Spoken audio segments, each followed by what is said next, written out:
ఈరోజు తాళ్ళపాక అన్నమాచార్యులు లేదా తాళ్ళపాక అన్నమయ్య గారి 616వ జయంతి.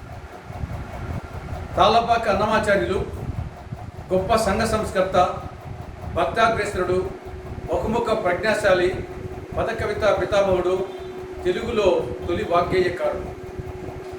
600 సంవత్సరాల క్రితమే అంటే కందుకూరి వీరేశలింగం పంతులు, రాజా రామ్మోహన్ రాయలు, ఈశ్వర్చంద్ర విద్యాసాగర్ లాంటి గొప్ప సంఘ సంస్కర్తల కంటే ముందుగానే సమాజంలోని మూఢనమ్మకాలు, మూఢాచారాలను నిర్మూలించాలని తన సంకీర్తనల ద్వారా కృషి చేసినటువంటి గొప్ప సంఘ సంస్కర్త.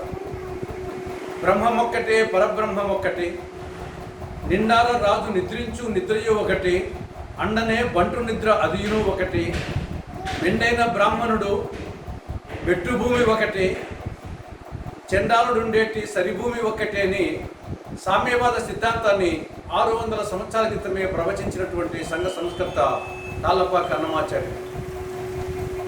కలియుగ దైవం వెంకటేశ్వర స్వామి మీద 32,000 సంకీర్తనలు, భక్తి, శృంగార, వైరాగ్య సంకీర్తనలు రచించి పాడినటువంటి వెంకటేశ్వర స్వామి భక్తాగ్రేసరుడు తాళ్ళపాక అన్నమాచార్యులు.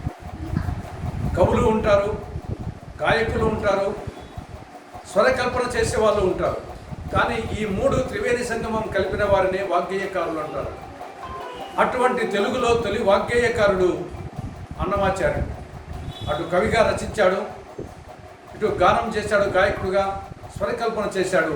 అందుకే తెలుగులో తొలి వాగ్గేయకారుడు. అటువంటి అన్నమాచార్యుల మీద ఒక జిల్లాను ఏర్పాటు చేయడం, అన్నమయ్య జిల్లాను ఏర్పాటు చేయడం చాలా ముదావకం. ఆ మహనీయుని ఈరోజు స్మరించుకోవడం చాలా సంతోషదాయకం. For more videos like this, subscribe Big TV channel.